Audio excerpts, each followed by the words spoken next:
안녕하십니까. 분주하고 급하게 예뻐지려는 사람이에요.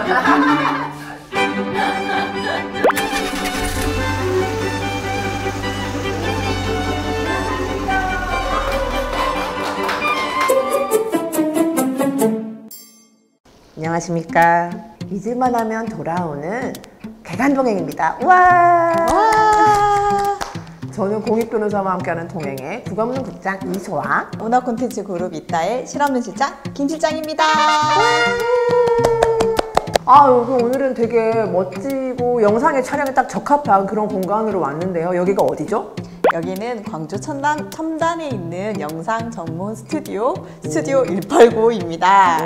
카카오톡 채널에 스튜디오 189를 검색하시면 됩니다. 이 공간에서 특별하게 오늘 더 아름답게 찍어서 모시고 싶은 그런 분을 소개시켜 드리려고 하는데요. 예. 저는 문서운이 많다고 이제 사주에 그렇게 나와 있더라고요. 근데 이분은 아마 사주를 보면 일복이 많다라고 나오지 않을까 싶습니다. 광주여성인권지원센터의 남궁미 활동가를 모셨습니다. 우와! 반갑습니다. 반갑습니다. 혹시 개간동행 이전편 보신 적 있으신가요? 얼마 전에 내부자들을 봤고요. 제가 이제 저희 소장님이셨던 김희영 소장님 편도 봤고, 그 다음에 그 아들님 흉보는 영상을 아주 재밌게 봤던 게 있어요.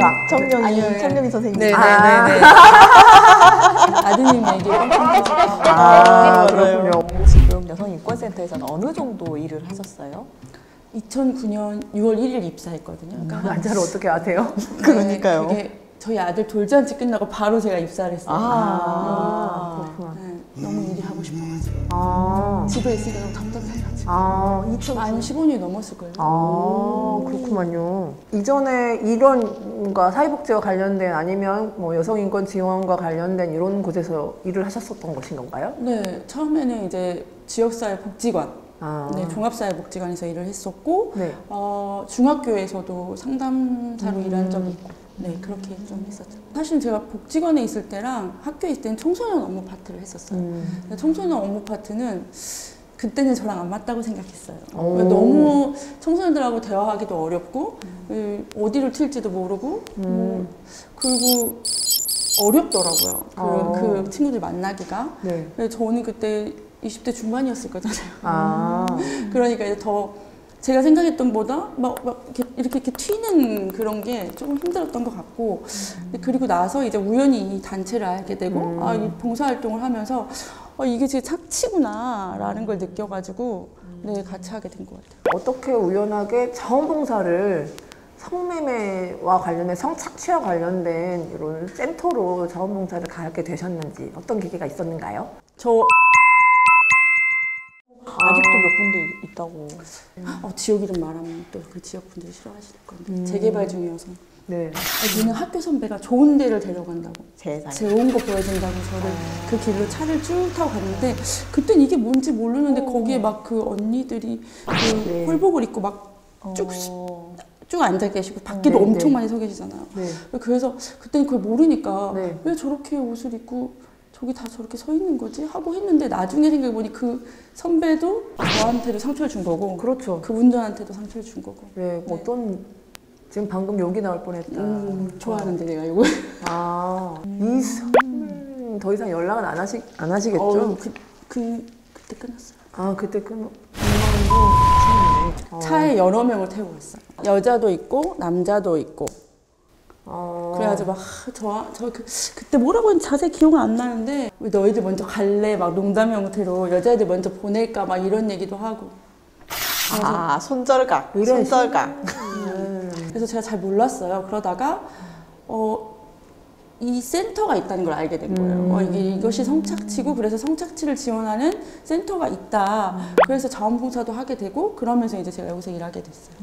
이전에 상담소에서 10년이 넘게 일하시다가 이제 그 청소년 성착취 지원 센터로 가신 거잖아요. 네네. 상담소에서의 하루와 요즘의 하루 일과는 어떻게 뭐 다른 측면이 있나요?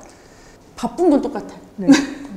바쁜 건 똑같고, 그 성인 상담소잖아요. 그래서 이제 약속을 정하고 그냥 오시면 저녁 이렇게 하루 중에 아무 때나 만나면 되는데, 청소년들은 대부분 학교를 다니기 때문에 오후에 만나는 일정이 많고, 오전에는 이제 부모님 상담이나 다른 뭐 사건 지원을 하거나 뭐 이렇게 하다가 저녁에 너무 정신없이 바빠요. 네, 그 시간대 맞다. 몰려서 오니까 상담이. 그래서 네. 그때 좀 바쁜 것 같고, 또 하나는 사실은 성인은 그 당사자만 만나면 되거든요. 네. 그래서 그 당사자와 연관된 다른 어떤 기관들만 연결이 돼 있는데, 청소년 부모님도 얘기해야 되고 학교도 얘기해야 되고 관련된 기관도 얘기해야 되고, 특히 부모님을 만나는 게 좀 힘든 것 같아요. 저도 부모님이지만 어쨌든 네.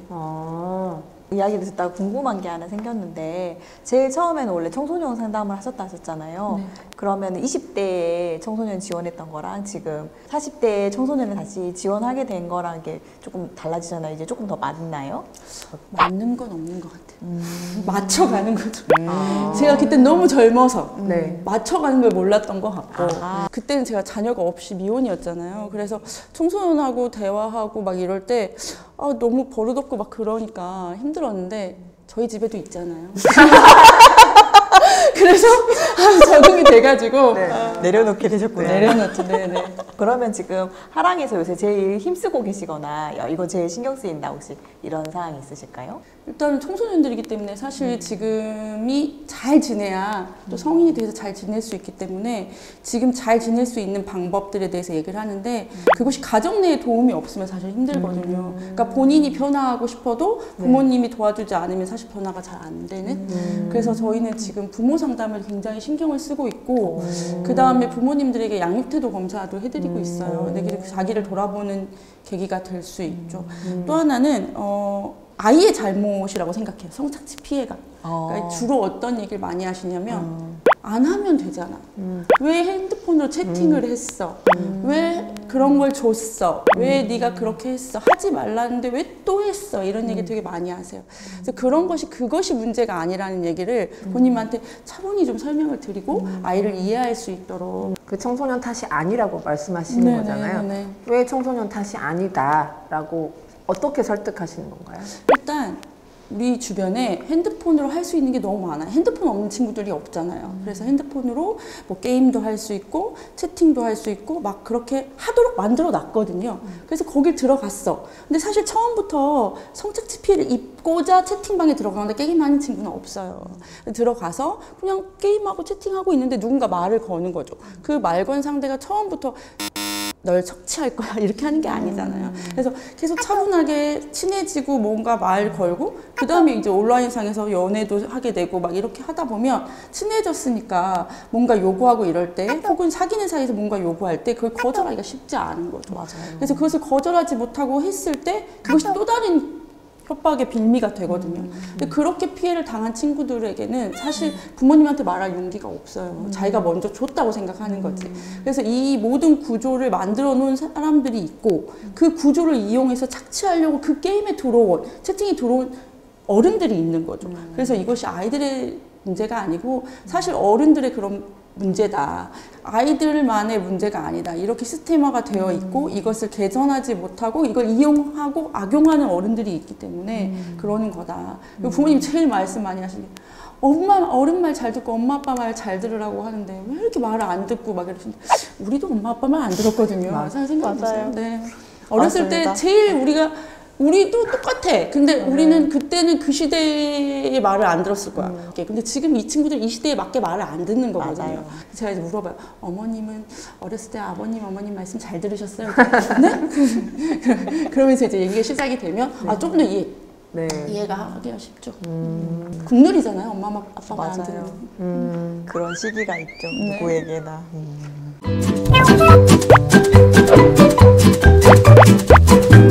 아까 지금 방금 이야기 듣고 그 선배의 이야기처럼 화가 나는 경우가 있는데, 혹시 이렇게 화날 일이 생기면 어떻게 혹시 스트레스를 푸세요? 시원하게 요구하죠. 시원하게. 네. 저희 사무실에 아주 착한 두 분이 계시고 제가 나쁜 제가 있어요.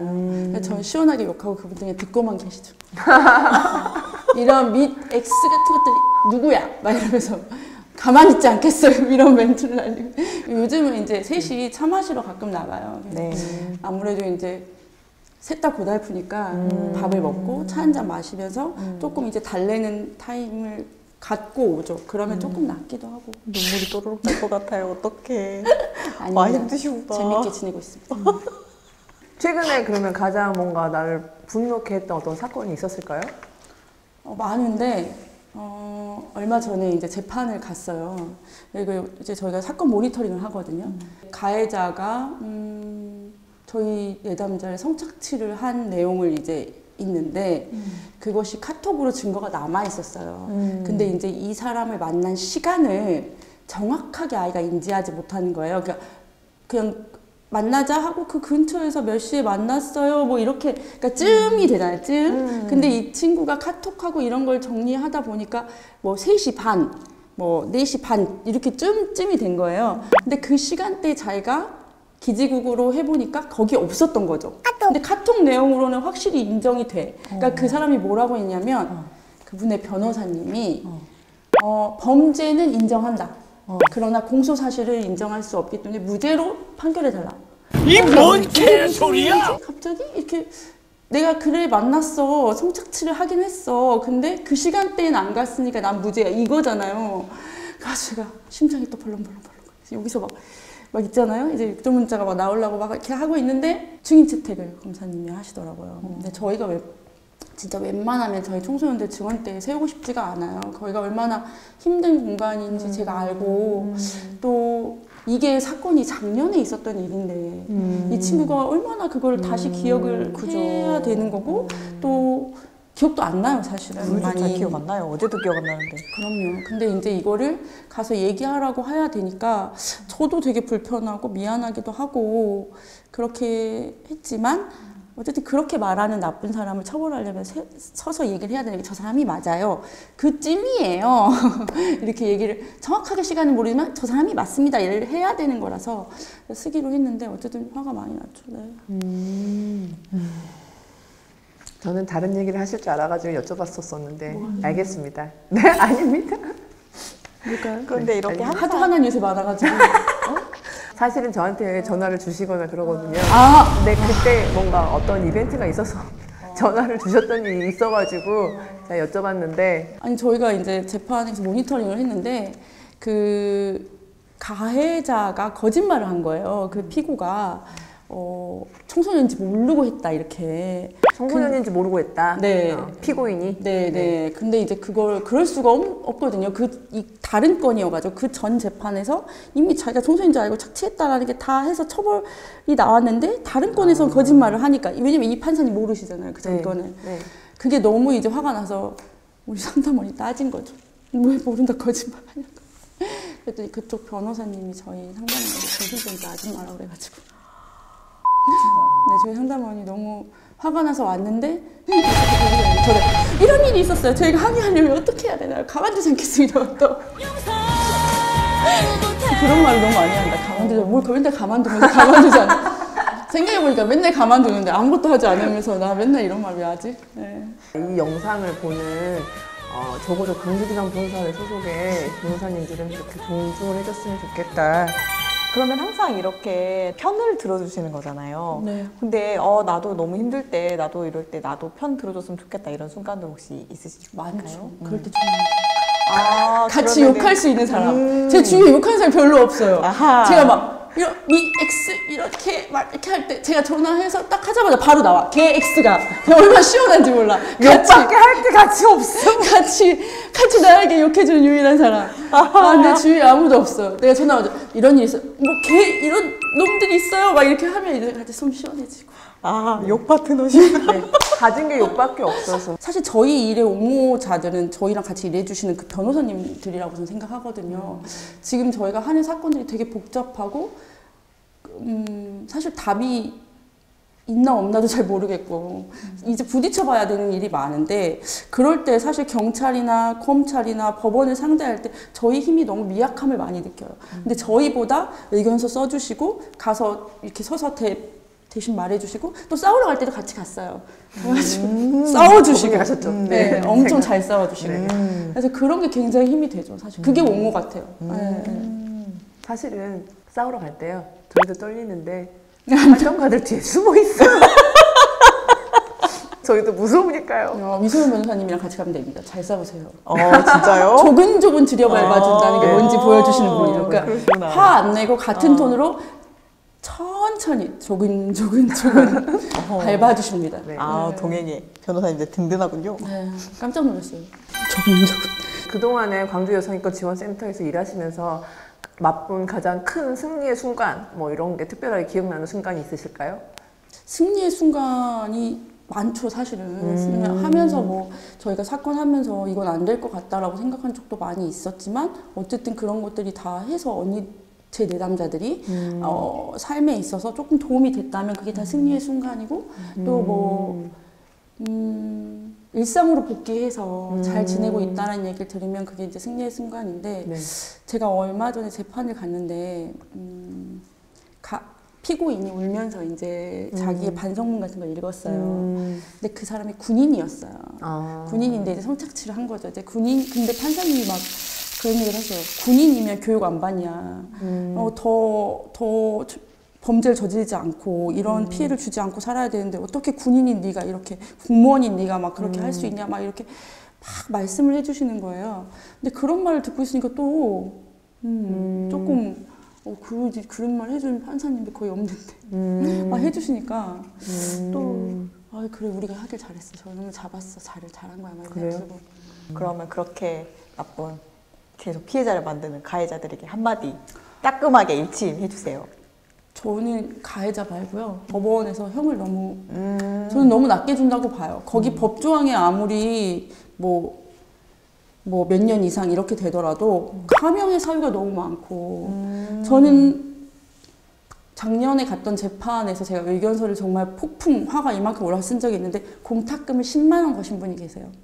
피해를 정신적인 피해나 아니면 물질적인 피해를 이제 배상해야 되잖아요. 근데 이제 배상을 하려고 하는데 피해자가 이제 내가 직접 합의는 하지 않겠다 이렇게 합의해서 합의금을 직접 하거나 뭐 이렇게 하지 않겠다라고 하면은 공탁이라는 제도를 이용하여서 채무자이자 가해자인 피고인이 그 배상금을 자기가 생각했을 때 이 정도가 자기를 배상하면 되겠다고 생각하는 그 배상금을 법원에 맡기는 제도가 공탁이에요. 아, 근데 그거를 10만 원을? 네. 근데 청소년한테 제가 느낄 때 어떻게 느꼈냐면 이 아이에게 너가 그 사람이 했던 성착취 피해가 이 10만 원밖에는 자기가 생각을 안 하는 거지. 피해 금액을. 그래서 제가 이제 의견서를 폭풍으로 썼고 최고형이 나왔어요. 오히려 저는 그게 그 사람이 벌써 태도가 저는 그랬을 거라고 생각해요. 너무 그때 그래서 판사님들 형을 많이 주세요. 제가 지금 지원한 것 중에 하나도 재판 중이었거든요. 재판 중이었는데 그 재판 중에 또 성착취 피해를 한 거예요. 재판받고 있으면서. 왜냐하면 구속재판이 아니니까. 그래서 그 사람이 형을 받았고 그리고 이제 끝나고 나서 우리가 다른 아이를 상담하는데 같은 이름이 있는 거예요. 설마. 재판장에서 본 그 얼굴과 대조했는데 어머 설마. 그 사람이 이제 다시 재판장에 섰죠. 네. 구속재판을 받고 있어요. 이렇게 성착취 피해는 엄청 많은 피해가 있음에도 불구하고 내가 재수없다서 걸렸어 그때는 생각할 수 있기 때문에 또 하고 또 하는 사람 되게 많아요. 재범률 굉장히 높거든요. 그래서 처음부터 형을 줄 때 빡세게 줘가지고 이런 일을 하면 정말 큰일 나는구나 이렇게 좀 알았으면 좋겠어요. 제가 이제 변호사여서 제가 이제 가장 듣기 싫은 말은 뭐냐면 그냥 한쪽에 치우쳐져 있다.